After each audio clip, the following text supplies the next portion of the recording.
Hello, lovelies. Well, I haven't seen you since last year. And that's just way too long. I hope you all had a wonderful new year. It's raining, and I wonder if you can hear that. I apologize. And also, this isn't a 3 a.m. one. This is a 9:30 a.m. one. So hopefully I'll sound a little bit more awake this time. But hey, we'll do our best. Well, I think this year we will start getting into some meat and potatoes, shall we? And when I was starting this journey, the fabulous Peter Mark Adams gave me a framework to work within. Several, actually. Peter is amazing. Oh, and speaking of Peter, he has a fabulous new book out. And I just found out that I was quoted in the beginning of the book. How amazing is that? I am now a published author. Thank you very much. Woohoo! But the book is amazing, and I will post a link to it. And the quote is amazing. And just how totally cool is that, right? Totally, totally cool. So that just made my day. Anyway, back to Peter, fabulous Peter and his fabulous framework. Gosh, in truth, right? Full disclosure here, there are bits of Peter's framework that I am more au fait with and others that I don't still quite understand. And so some of it we may have to wait until I can convince him to come and talk to us so that we can all get it together. And I know, look, honestly, I've asked him several times, but I still don't get it. So we will get him together and see if we can wrap our heads around it together. But the one that I want to start with today, I do get it. So we'll start with that. So basically what Peter did for me was give me a framework of which the paradigm thing was a part. And that just went bang inside my head. And I've kind of explained all of that to you. And I'm going to add another movie. Go see The Golden Compass, or get The Golden Compass, because that's kind of another movie that talks about paradigm and disconnecting us from the spiritual aspect of ourselves that is uncomfortably, well, it doesn't reside in the materialistic paradigm, right? So that was part of Peter's framework. Really, really helpful to me. But let's go into the next bit, shall we? This time, I'm going to let Peter say it for himself. Magic has been a constant feature of every human culture from the Upper Paleolithic around 35,000 years ago down to today.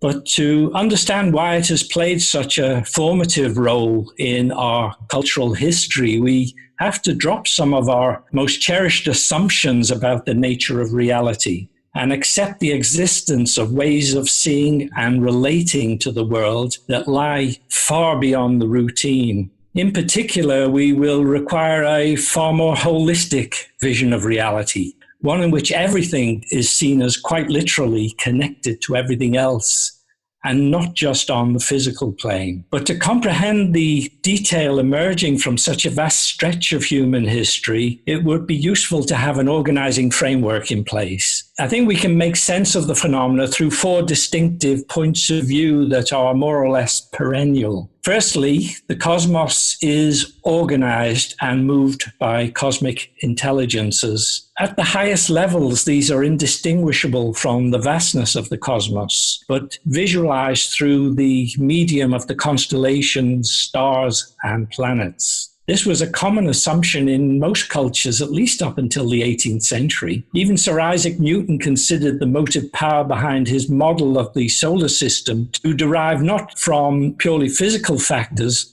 but from the agency of a celestial being. More anciently, the view was that reality is alive with intelligent beings on every level of existence. So that's a mouthful. Peter likes to drop some bombs, doesn't he? Hey, okay. So as I said, as far as dropping some of our assumptions about the nature of reality, I think we have started that with the paradigm thing and the Bernardo Kastrup idealism idea. Oh, and I'm going to put that video in my Telegram for you so that everything is together in one place. I highly suggest this video of Bernardo. It's fantastic. Okay, so we've done the throw out the bits about reality. What about the cosmos is organized and moved by cosmic intelligence's part? Well, that's what we're going to look at today. And look, to be honest, I think more and more people, philosophers, artists, and even scientists are beginning to realize that the classical concepts of how the cosmos works based on Newtonian classical mechanics have run their course. And look, as Peter mentioned above, I'm not even sure that Newton's ideas were limited when they were handed down to us. It seems like he was onto it. So I think we all get that the universe is not simply bits of matter moving in accordance with mechanistic laws.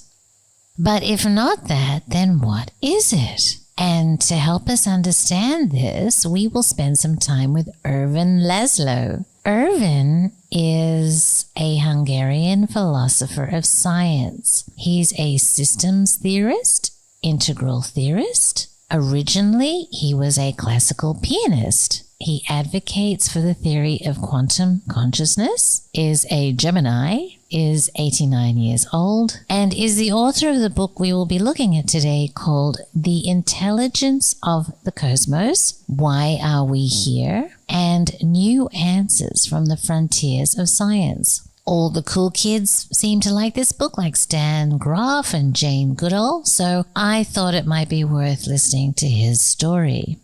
His main point makes sense to me, and it's that the whole system of the cosmos is connected in ways that transcend the materialistic bounds of space-time.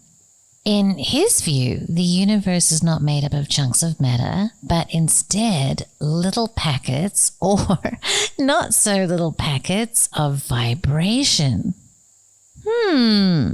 Kabbalion check. Beep, beep, beep, beep. Let's check the Kabbalion for a minute, shall we? Okay.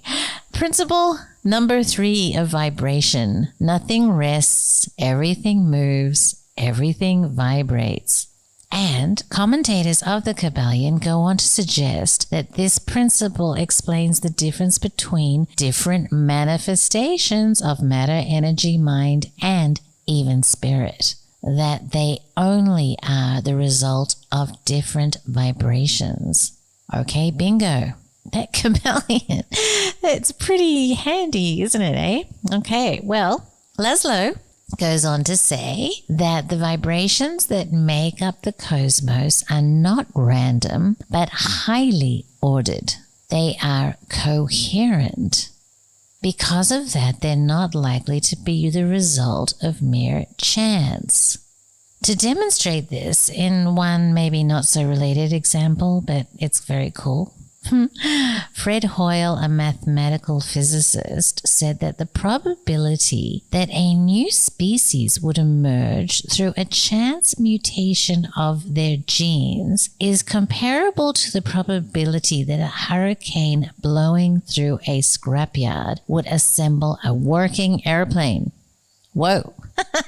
I love that. And when I told Chance that, Chance said he'd heard that in Bible school when he was a kid, and that they used that same analogy to explain the nature of how God worked, right?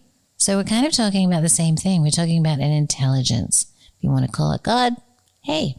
But anyway, getting back more on point, David Bohm describes the vibrations as informed, okay, in-formed, which is actually what Vida calls the part of water that turns into her artwork or hieroglyphs. It is the part of water that is exhibiting consciousness, in her opinion. So that's very cool. Laszlo suggests that a deep dimension spontaneously and effectively informs everything in the cosmos, us included. In fact, we are also informed clusters of vibration in space-time, interacting and co-evolving with other clusters, both locally and non-locally throughout the universe. And again, we're going to get into non-locally as Peter has something to say about that. Anyway, we'll keep going for now. The concept of a cosmos as informed vibration is not new. It's present in the Sanskrit concept of Akasha, the fifth and deepest dimension of the world, they say, beyond, yet encompassing the four elemental dimensions of air, earth, fire, and water. Later, it was seen as the etheric field underlying the observed world, which is how we portrayed it in the Great Work series. But woohoo! Now science is caught up because quantum physics, observations, and calculations have revealed that at the ultra-small dimension, space is not empty and smooth. It is grainy and filled with vibration. So no matter how small the physicists go, they cannot find matter. Instead, they find waves and clusters of standing or propagating vibrations. Now, Laszlo explains that scientists assumed it was matter that vibrates down at those levels, and how surprised they were when they looked and it wasn't. In fact, Laszlo even quotes Max Planck talking about this, and he said, as a man who devoted his whole life to the most clear-headed science, to the study of matter, I can tell you as a result of my research about atoms this much. There is no matter as such. All matter originates and exists only by virtue of a force which brings the particle of an atom to vibration and holds this most minute solar system of the atom together. We must assume the existence of a conscious and intelligent mind. That intelligence, he says, is the matrix of all matter. So what about mind then? If the world is vibration, then is mind and consciousness also a form of vibration? Well, we both know the answer is yes, don't we? When I was younger, I spent time with a teacher by the name of Dr. John DiMartini, and he had some good stories and some good tools too, one of which we will get onto quite soon. But he's like, think about our bodies and our brain as a cell phone. But we, us intrinsically, we ourselves are much more the signal. So that even if the cell phone crapped out, the signal was still there and still complete. And if there was, in fact, another cell phone that was tuned into the signal, that signal could be picked up again. And he actually had a method of proving that to people within his classes, in that he was able to pick up the voice of dead people. And these classes generally ended up in exuberant tears of joy. And it was very, very, very, very, very, very cool stuff to witness. I got to witness it several times. But Laszlo says the same thing, right? That the mind is a real element in a real world and is not produced by the brain. It is manifested and displayed by the brain. So it's like the cell phone connecting to the signal and then displaying it as a human being walking and talking around. And look, this also sounds a lot like how Bernardo describes reality itself as being the manifestation of the big brain.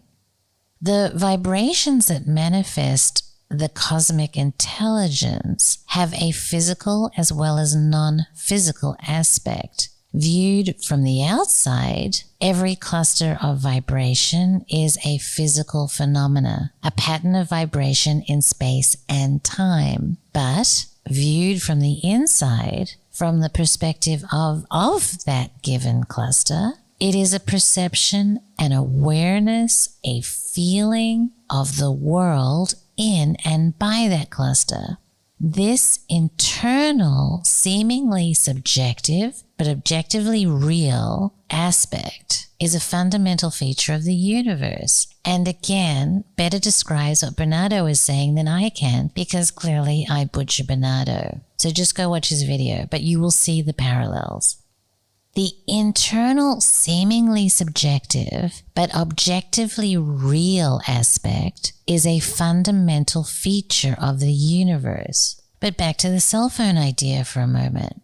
NDEs, OBEs, and all that stuff verify this idea of consciousness being more of a radio signal. And I won't bore you with them, as we all know about them, but in his book, Laszlo reports on one ADE, after-death experience, which was really cool. So I'm just going to throw it in because I thought it was funny. Bertrand Russell was a British polymath, an academic. He worked in philosophy, mathematics, and logic, and wrote books like The Conquest of Happiness and Why I'm Not a Christian. So he was kind of a notorious character. He was also a skeptic and an outspoken debunker of esoteric phenomena. And he wrote, I believe that when I die, I shall rot and nothing of my ego will survive.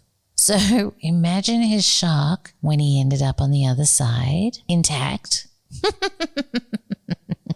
He was so impressed he had to track down a medium on this side and convince her to deliver these words. You may not believe that it is I, Bertrand Arthur William Russell, who am saying these things, and perhaps there is no conclusive proof that I can offer through this somewhat restrictive medium. Those with an ear to hear may catch the echo of my voice in my phrases, the tenor of my tongue, in my tautology. Those who do not wish to hear will no doubt conjure up a whole table of tricks to display my retrospective rhetoric. After breathing my last breath in my mortal body, I found myself in some sort of extension of existence that held no parallel, as far as I could estimate, in the material dimension I had recently experienced. I observed that I was occupying a body predominantly bearing similarities to the physical one I had vacated forever, but this new body in which I now resided seemed virtually weightless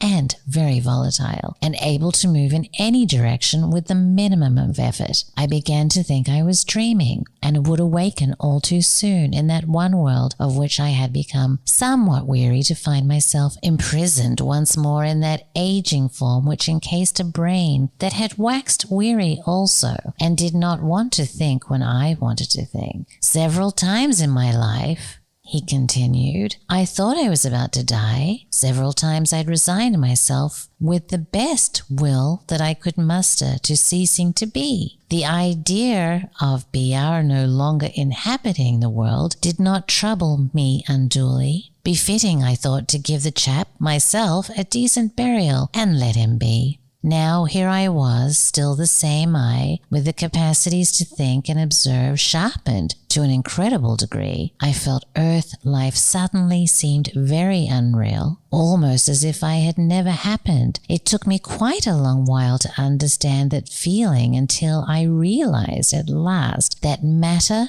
is certainly illusory, although it does exist in actuality. The material world seemed now nothing more than a seething, changing, restless sea of indeterminable density and volume. Very cool, right? Love his language. So I think we have the idea now that the cosmos is organized. But now what about cosmic intelligences? Now, this is a huge topic, I warn you, and it's going to demand at least several talks of its own, as it's one of the more contentious areas in magic. Well, as far as my interviews concluded anyway, I got answers that ranged from it's all in your head to yes, cosmic intelligences are totally real and I've got to hang out with them. And we'll get into this as it is a super cool subject. But for now, I will let Rupert Sheldrake talk to us about a cosmic intelligence we all know and love. And it also supports the final piece of Peter's statement, that more anciently, the view was reality is alive with intelligent beings on every level of existence. The mechanistic materialist view is that all of nature is unconscious. And when this became the standard view in science at the scientific revolution in the 17th century, it replaced an idea that was predominant in Europe before that, which was basically an animistic view of nature. Practically all cultures have an animistic view of nature. The universe is alive, the earth is alive, animals and plants are truly alive. In the Middle Ages, there was a form of Christian animism, which is what gave rise to the great Gothic cathedrals. They have carved foliage, they have beings and creatures all over them. They were great spaces designed to alter the consciousness of those who entered them, and they were a tribute to a vision of nature as a living world, which was both the presence of a living God and was within a living God. The mechanistic view sees nature as mechanical and not alive. So I think it's important to realize that there are many forms of consciousness in an animistic view, and what we're seeing now is a revival of animism under the name panpsychism, a recognition as a form of forms of consciousness, even in electrons and atoms, that human consciousness doesn't spring out of totally unconscious universe. It emerges from levels of consciousness that go right down to the smallest things and up to the largest. Well, in that panpsychist or animist view, then all self-organizing systems have some kind of mind or consciousness. And that includes large objects like the sun and the galaxy. So I think it's a traditional view that the sun is a conscious being, and so are the other stars. And we now see all the stars in our galaxy and the Milky Way as included within the whole galaxy. That itself would be a conscious being at a higher level. And all the different galaxies in the universe, billions of them, are part of the entire universe, which is also a conscious being at the most inclusive level. So the idea of the sun as a conscious being fits within this general philosophy of nature, which is becoming more and more discussed today. It's a kind of revival of animism within science even, and within philosophy of mind. And the sun has complex electromagnetic patterns all over its surface and its interior and in the corona around it. And most people, even materialists, think that the interface between our minds and our brains is in the electromagnetic patterns of activity. So I think the sun could well be thinking and conscious, and the interface between its mind and its body is through these electromagnetic patterns, which we can study and measure, just as we can study and measure electrical patterns in the brain. How seriously awesome is Rupert? I mean, Rupert is just so eloquent and intelligent. It just blows my mind. So to recap, to make sense of the phenomena of magic, we need to understand that the cosmos is organized and moved by cosmic intelligence. At the highest levels, these are indistinguishable from the vastness of the cosmos, the constellations, stars, planets, and the suns. Well, I think we do now. Thank you for listening, lovelies. And look, I'm going to put my actual Facebook profile down because that way you'll actually get to see my cucumbers. And I've got that Telegram group. So thank you for joining. And I promise not to post such bummer videos in there, because I think I did post some bummer videos in there. But they spoke to the subject. So, and just on that point, I just want to make it kind of clear that Venice can find value in I don't post things because I believe every word of everything that people say. And I honestly don't expect you to believe every word of everything that I say. I kind of look at it like a pan, and I'm sifting through that pan for the gold. So be discerning. And if I post something, there's a reason I posted it. It doesn't mean that I agree with the whole thing. It means there might be one little bit in there that's like, boom, that's exactly what I'm talking about. And the rest of it might be complete hogwash, right? So that's how I look at things. All right, my lovelies, thank you so much for listening, and more soon.